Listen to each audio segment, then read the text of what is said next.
सामने अब कैमरामैन के सामने रहो तुम लोग। दर्शक जितने भी हैं कैमरामैन के सामने रहो।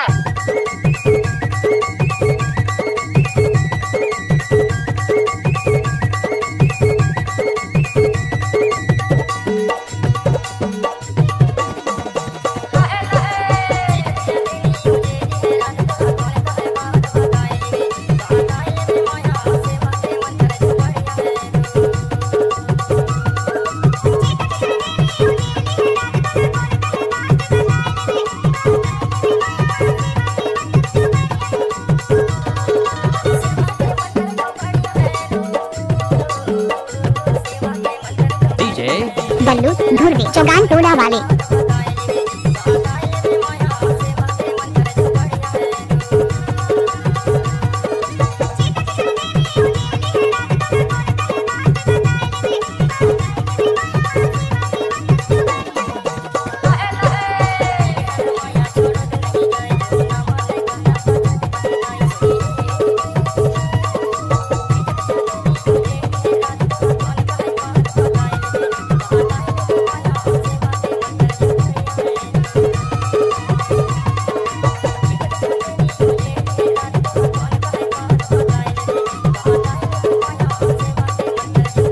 बल्लू धुर्वे जलदा वाले।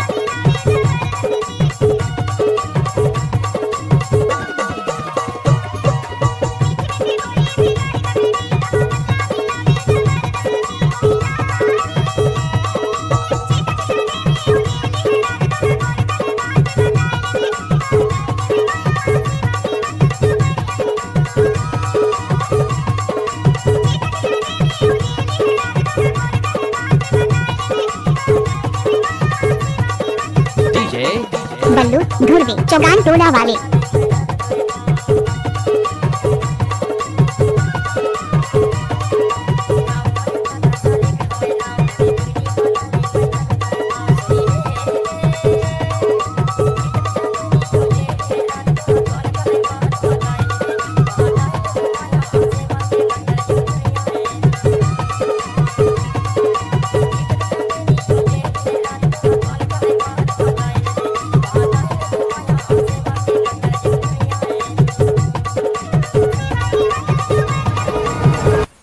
नाम का है बल्लू धुर्वे जलदा वाले।